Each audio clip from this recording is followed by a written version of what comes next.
Howdy. Welcome to another episode of Ask Dr. John here on a Thursday afternoon at 3:30. And today I'm going to take questions that have been submitted over the last few weeks and go through them. And I don't know what order yet, but let's see here. So a couple reminders. Books coming out soon. They've said April 30th. I always doubt those dates. It's like getting your house remodeled, right? Just add a little time to that. But I do expect it out within 2 weeks. And so we will let you all know. And hopefully you'll check it out and leave us a review. Another reminder that our cardiology class has started. Class number 2 is tomorrow, which is the real causes of cardiovascular disease and kind of the introduction about what to do about that.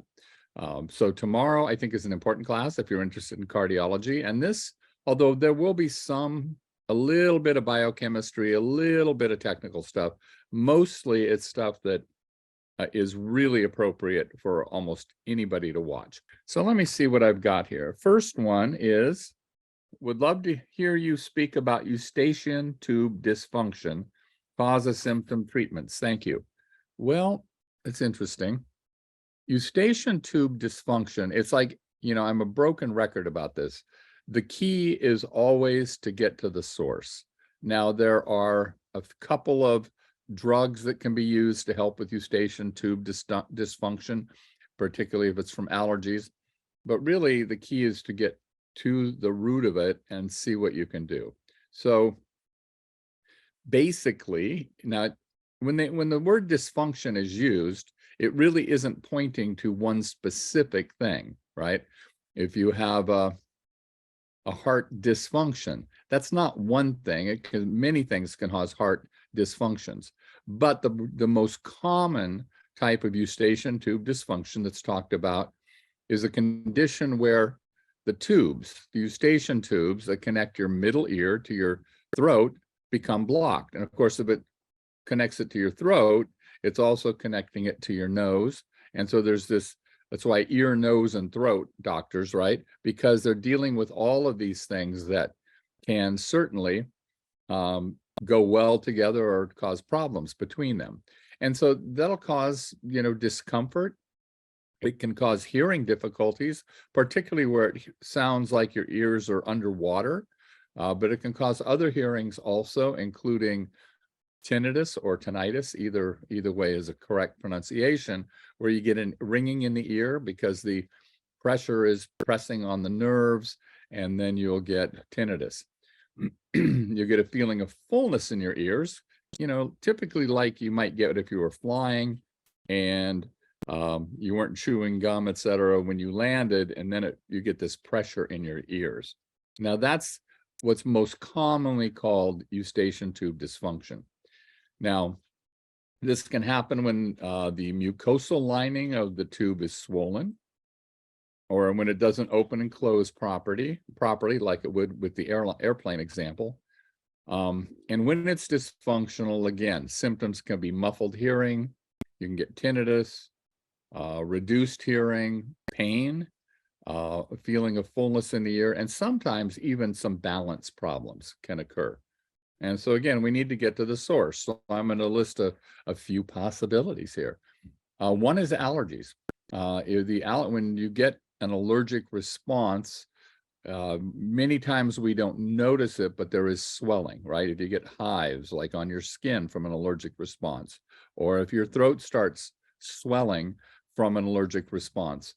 And those can easily close off the Eustachian tubes, which are actually very tiny little tubes.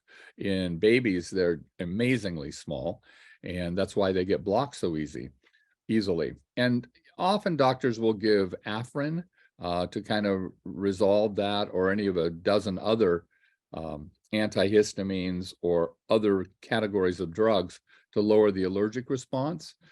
Pollution, just simple old pollution. After the fires that we had for several years here, I had a lot more patients coming in with ear and Eustachian tube problems. Now, just being around smoke, if you were somewhere where people are burning wood fireplaces or around smokers, that can irritate also. or it can be infection, right? It can be infection in the ears themselves, or in the eustachian tube, or in the nose. And the nose is really very important in this regard, because the nose is really a repository for bacteria. A lot of staph, for example, staphylococcus.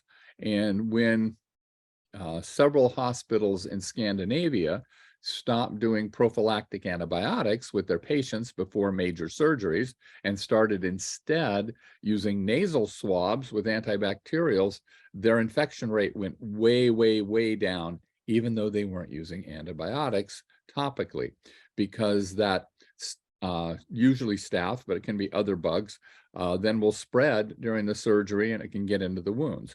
So it can be bacterial, it can be viral, it can be fungal. Anything that can affect any part of your body and cause irritation and swelling could be in the nose and or the ears. Or it can be damage to the tissues, right? It could be a genetic malformation where one of the eustachian tubes or both are too small. It can be mechanical. It could be where it's from trauma. Or you could have vein problems, right? If the veins are not draining properly, then fluids will back up in the lymphatic system, and then the lymphatic system can cause pressure and damage to those tissues. And this is a lot more common than people realize.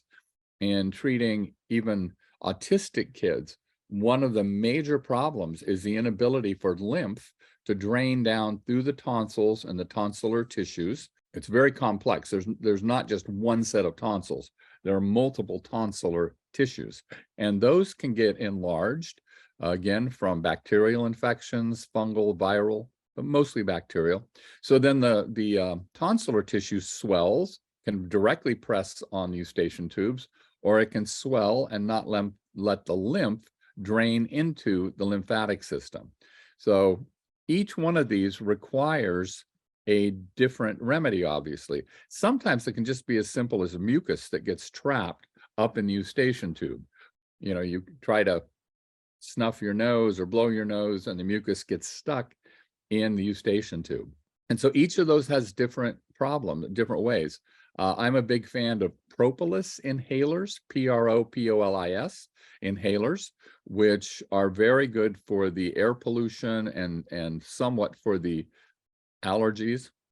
If it's infection, I often, or if I think it's an infection, I'll send my patients into their doctors and try to get them to get mupirocin, which is a nasal swab that can be used. If it's vein problems, we have a video on massaging the neck and using a red light therapy on it so that the veins open and the lymphatic system opens. Okay, so those are all things that can be symptoms of and potential treatments of eustachian tube dysfunction. And again, this is really common in kids. In kids, I probably saved 20 kids from getting ear tubes just by getting them off of dairy, because dairy is so mucus forming, particularly the dairy we have in the United States, and it causes massive amounts of mucus. And little baby starts crying and pulling on their ears, and everybody says, oh, it's an ear infection. 88% of the time, it is not an ear infection. It's inflammation where fluid gets stuck behind the eardrum, which hurts, and it's not draining down the eustachian tube. And we know this because 88% of the time, the antibiotics are not helpful. About 12% of the time they are. So this is really common in little kids. Okay, I think that's all I'm going to say about that right now. If you have follow-up questions, go for it. Is there something you recommend for hormone replacement for males and females? We no longer have health insurance, but have been on testosterone shots for my husband and estrogen cream for me. Is it worth paying for it still, or is there a better route to go that is healthier? That's a way complex question. Now, I did an entire show on this in January, and I probably did it more justice then than I'm going to do today. I mean, I'm going to, look into it with you. Yeah. Okay. So there are many types of true hormone replacement. either with estrogen and or progesterone or testosterone with women, depending on exactly what you're trying to treat. In women, if it's more hot flashes, usually it's going to be estrogen. If it's more lack of sex drive and libido, it's more likely testosterone. And then sometimes it's progesterone. So it can be any of those. Now, oral hormone replacement is by far my least favorite. When you look at these studies historically showing increases in breast cancer, liver cancer, gallbladder cancer in women, almost 100% of those studies were on oral hormone replacement. And the reason for that is when you're doing it orally, ingesting it, then it has to be broken down by the liver, right? Deconjugated, broken down so your body can use it. And you have to use about 20 times more of the hormone than if you deliver it through some other methodology where it doesn't have that first pass at the liver. So I do not like oral. Bioidentical oral is better than non-bioidentical, but is much more pricey. And you're probably not going to get those from your general medical doctor. Topically is generally pretty bioavailable and much safer because you're using much smaller amounts. And this can be rubbed into, a variety of spots on the body where it's generally, again, pretty bioavailable and very few side effects for that. The best is probably pellet insertion, where they put a little pellet under the skin, and it causes very, very few side effects. And most of the doctors that would do this would be doing bioidentical hormones. One of the biggest problems is that progesterone can't be patented. It's a naturally occurring subject, whatever, close enough. And so they give progestins. Progestins are artificial progesterone, and they are very dangerous. It's the primary thing that was damaging women in the Brigham Brigham Hospital Health Study, and in other studies was actually the progestins. It wasn't so much the estrogen. And vaginal topical is great. It's my first or second favorite drug that I refer people out for. I mean, I'm calling it a drug because you have to get a prescription, but I find that the number, except in women who have already had breast cancer, I can find no increased risk in doing the vaginal estrogen cream.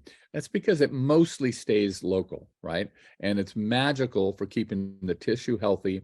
Often women, as they get up into their 60s, will have a lot of pain.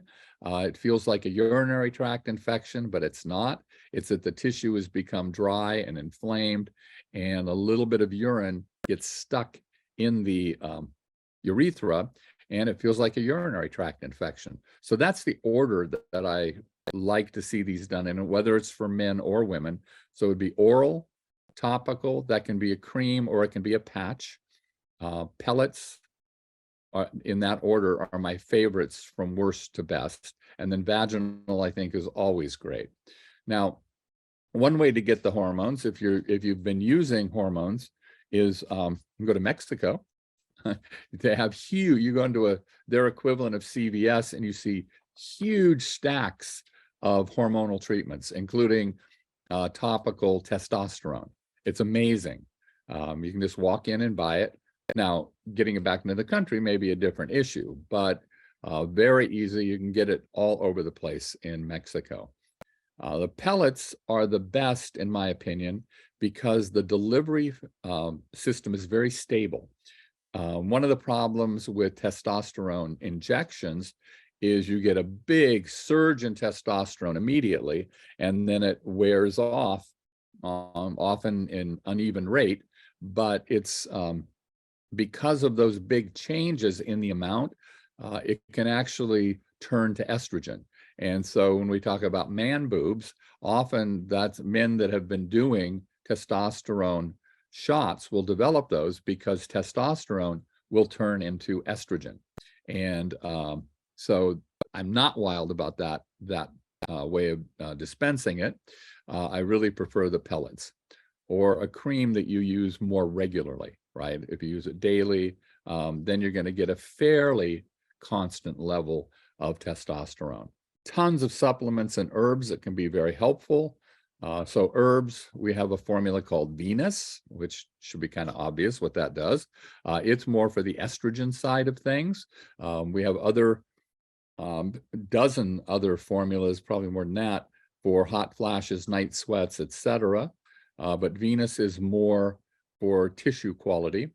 Then you can get Muira Puama, Muira Puama, which causes pretty dramatic increases in sensation in the genital area. But anyway, tons of choices. And there are a variety of things for men, and which one you use is going to depend on other general systems or symptoms. A ton of formulas for men. The Chinese developed hormone replacement therapy over 1,000 years ago. I have a recipe here. You take 150 gallons of urine from young men, you put in a particular type of container, you heat it, and you drive off the water, and then what's left is going to be this, I don't know what to call it, like a jelly, and you put that in date paste and give it to old men. Well, that temperature is exactly the temperature that will drive off the fluid without damaging the hormones and the enzymes. It was quite brilliant, actually. So these old men that were taking those pills were getting testosterone and human growth hormone treatments. Pretty wild. Now, Catherine and I had a patient come in last week that I've seen for quite a few years, and she was just bubbly and happy, happier than I've seen her in years, right? And she had found a particular supplement that she said for the first time, and I think, I don't remember how many years, many years, 8, 9 years, she actually had libido. She was actually interested in sex. She had been very dry vaginally, and now she was lubricating like crazy. And that formula was female enhancement from ancestral supplements. We don't sell that, but it's fascinating after I heard that from her. And then I looked at the ingredients and it made perfect sense to me. And so in Chinese medicine historically, well, when I was in school, most of my teachers were Chinese. And in my nutrition class, you'd walk into school and it was sometimes overwhelming because they would be cooking organs from sheep, cows, whatever. And so for heart problems, they cooked heart. For kidney problems, they cooked kidney, right?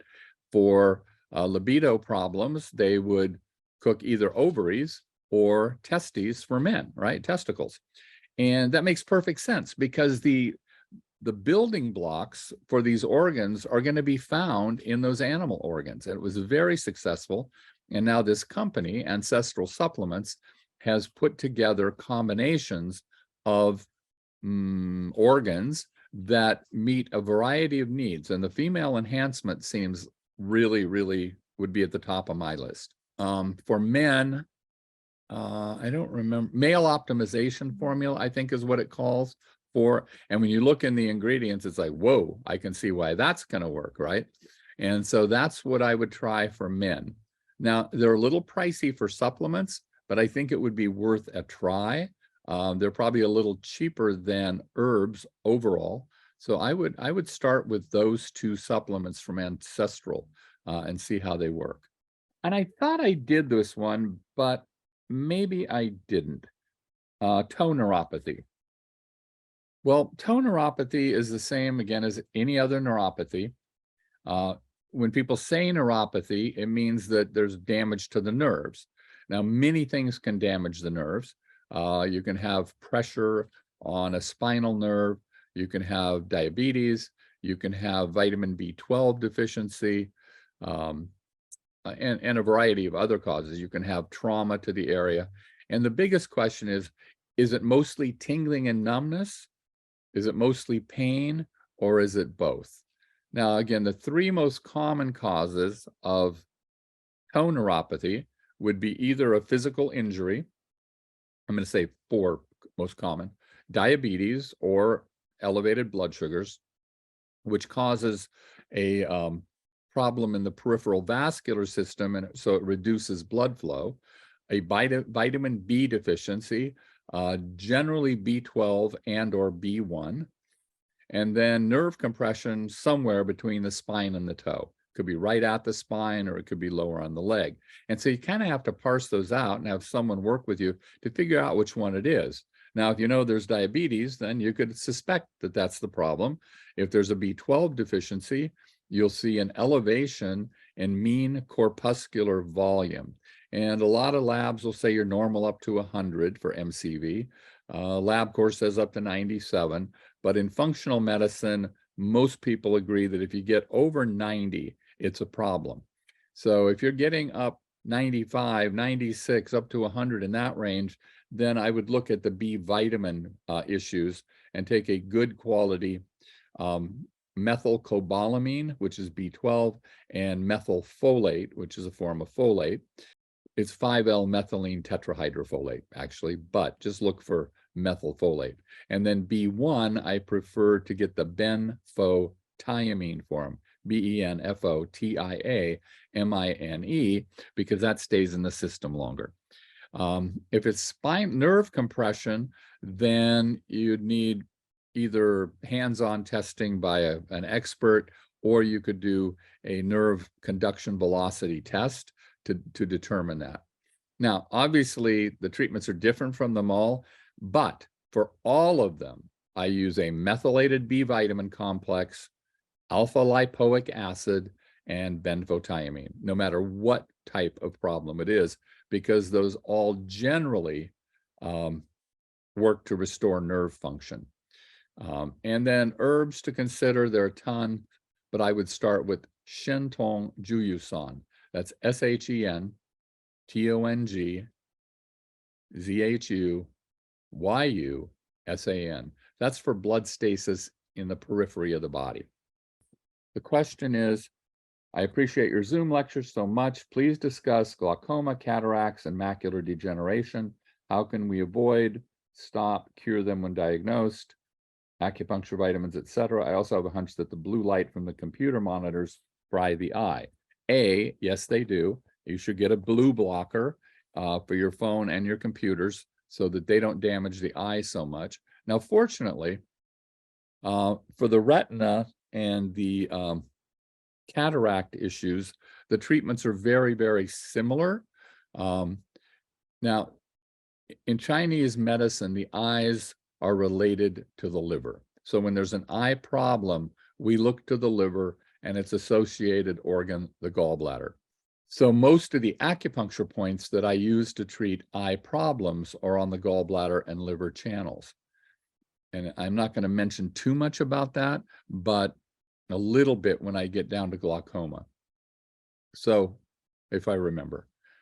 For the retinal or vitreous humor problem, and the vitreous humor is that jelly-like substance that the cataract hangs down in and makes the eyes so that they can adjust, right? The muscles cause it, the focal point to lengthen or shorten, and that's how you focus at different distances.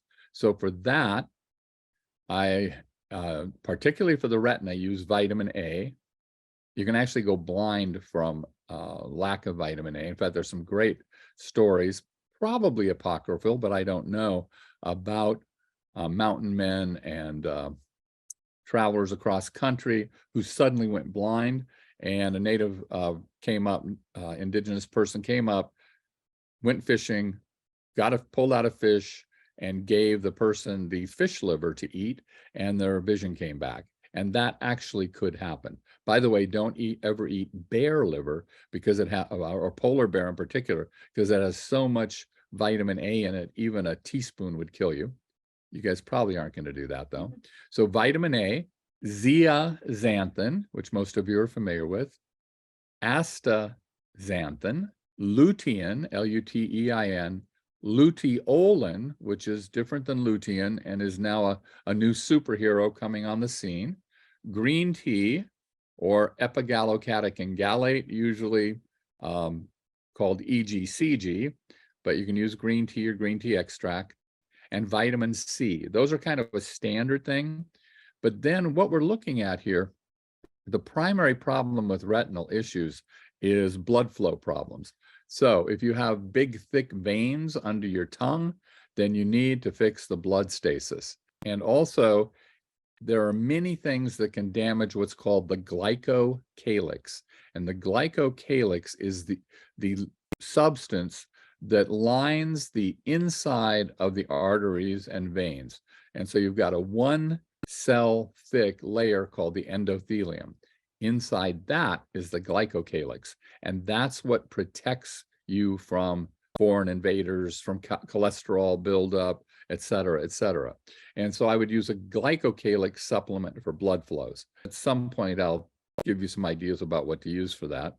Acupuncture is helpful. It's not my primary treatment for those conditions. Pulsed electromagnetic fields are very helpful because that gets the blood to flow better. And then we use red light and infrared light to lower the inflammation. And we have many red lights treatment devices in our clinic, but we have one that's a handheld device, very inexpensive, that we use for red light therapy around the eyes. And the research on it is very good. Now for glaucoma, it's a little different story. Glaucoma is high pressure in the eye, and glaucoma rates are very consistent with high blood pressure rates. And high blood pressure is very often caused by high uric acid levels. And uric acid is one of those things that gets about 1% of the attention that it should. If you have gout, if you have kidney stones, maybe they check your uric acid. But uric acid is the big player in stroke, cardiovascular disease, heart attacks, diabetes, high blood pressure, and 100 other things that I could name, or probably couldn't name, but there are 100 other things. And so we always have to look at uric acid levels. And the levels that you see on a typical, quote, standard range, end quote, is way too high.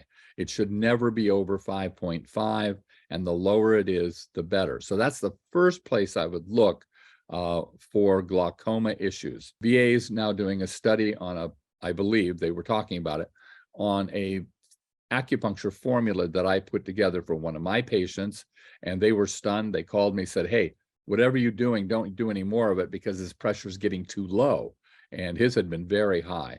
So you need, again, to look at blood vessel health here. If there's high blood pressure, you have to get that down. If it's damage to the vessels, then again, we look back at the glycocalyx. So if you have more questions on that, let me know. I think I mentioned vitamin C, also important for the eyes. Okay, here's another question. Since the government is now ignoring the pandemic, I'm assuming she means that as a negative, I don't know. I'm hoping John can talk about the new variant coming in from India and what we can do to boost our immune systems for it. It seems a bit different than the previous ones. One of the things that is incredibly consistent about viruses is that they constantly mutate, and their goal is to live. And in order to live, they need to be highly infectious, so they infect a lot of people, but not they don't cause a very high death rate because then people can't pass it on. And so each of the variants is a little bit different, but the same basic rules always apply when preventing viruses. Now, there are literally thousands of studies from all over the world that showed what worked in the pandemic. And the FLCCC, and I'm just quoting, don't shoot the messenger, said that the pandemic could not have been handled any worse worldwide, but particularly in the United States, that everything that was done was wrong. And these are the top physicians, 1,700 of them from around the world, Harvard, Yale, Johns Hopkins, et cetera. But they didn't have a voice, right? They were not allowed to speak out. But there are those documents out there. So my point is the same as this person is the key is to boost your immune system, right? That's what works. That's what worked with the Spanish flu. That's 1918, 1919. That is what has worked with every influenza outbreak since then. It's what worked with COVID. So that's the key. Now, there are certain specific things that seem to be extremely effective at dealing with these variants. One is vitamin D. It is the master hormone for immune health. The death rate from COVID in people with high vitamin D levels was a fraction of the death rate in people with low vitamin D levels. One Spanish hospital study, I think it was 176 people that showed up saying, I think I have COVID, and they were tested and were found to have COVID. About half of them were given vitamin D, less than I would have given them, by the way, but a significant dose, and the other half weren't. Of the half that got the vitamin D, the hospitalization rate was about 2%. Of the people, same symptoms, selected randomly, that did not get the vitamin D, the hospitalization rate was close to 50%. So that's a 25 times higher hospitalization rate with low vitamin D. So if you were going to do one thing on the planet, that's it. Now, also you want to do zinc. Zinc is high zinc levels in the cells prevent the virus from replicating. So you want the zinc, and then you want a zinc ionophore. That's something that draws the zinc into the cells. Doesn't do you much good in the bloodstream. It really has to be in the cells. What I use is quercetin, which is a zinc ionophore. We use fairly high doses, 400 to 500 milligrams. And zinc, by the way, as kind of a base dose, I have people do 30 to 40 milligrams. If they think they've been exposed or they become sick, I would have them do more like 60. Vitamin D, a typical dose for me is 5,000 units a day. If someone feels like they're coming down with an infection, I have them do much higher levels. Now, zinc ionophores other than quercetin are hydroxychloroquine, ivermectin, and artemisinin. Each of those has been used extremely effective at countries outside of the United States. I just had a couple of patients who went to India and they wanted some information on what to do about COVID. So I printed out a document from the Indian health agencies where they said, first thing you do is go to the drugstore and get hydroxychloroquine and ivermectin and take it. So that's what they're saying. Artemisinin is also effective. Again, they're zinc ionophores. They pull zinc into the cells.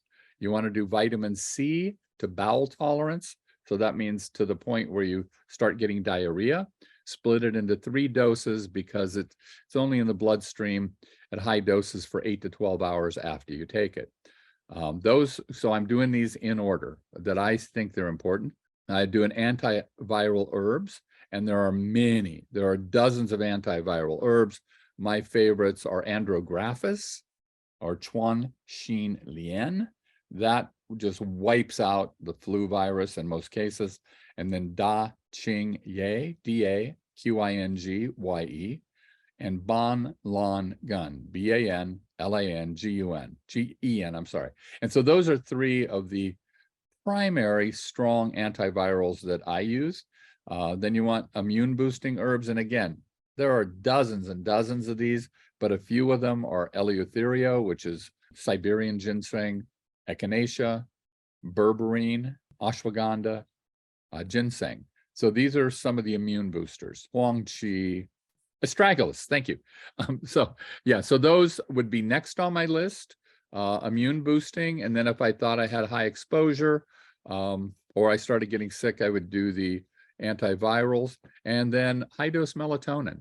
And there's a huge disagreement over what high dose means. If you're doing it orally, it's different than if you're doing it as a lotion. I do 200 milligrams as a lotion most days, and I put it on a bad knee that I have, and it really helps my knee and helps my immune system. Or you can do it as a suppository. We have 200 and 400 milligram suppositories that we'll have patients take when they're really inflamed or we're concerned about infection. So those are a few things that can be done.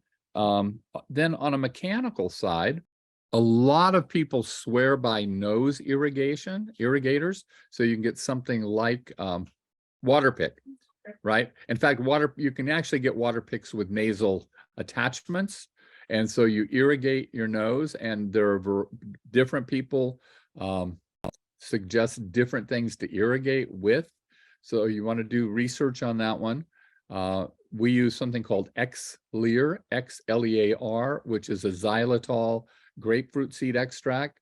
And we have people, and that's just a squirter. You just squirt it in your nose. And then if people are really at risk, we'd have them do a propolis inhaler. So it's like a diffuser, but it has a mask on it, and you can inhale propolis, which is the magic substance that is in beehives. So those are some of the things that you can do. And of course, sleep well, eat well, right? Here's a well-known doctor who I'm not going to name because I don't have her permission. And she is looking at dosages for long hauler COVID, which is now called PASC, P-A-S-C. And she has it by weight. And so if you weigh 120 pounds, she's recommending 2,947 milligrams of melatonin. Now, I have never dosed melatonin that high, but that's what this person, who's really well known and has some very interesting things to communicate on the radio. If I think it's appropriate, I'll give you her name soon, but just think about it. So people are really hesitant to do 5 milligrams of melatonin, and she's doing 3,000 milligrams of melatonin. We know that melatonin is perhaps the primary antioxidant in the body. It is almost certainly the primary antioxidant in the brain. Hey, all right, so I ran a little bit over time. I want to thank you for your questions, and that pretty much catches us up to date. So I need more questions. You're on the spot now. Okay, send me some really, really fun questions about any aspect of health, healthcare, et cetera, that you're interested in, and I'll be happy to take a bit of time to go over it with you. So until next Thursday, or tomorrow, if you tune into the cardiovascular program, which is to be found, by the way, you can click on our newsletter, and that will take you to a site called the Net of Knowledge, and you could sign up there. So either tomorrow or next Thursday, hope to be seeing you, or hope to be you seeing me. And in the meantime, be happy, be healthy. Thank you.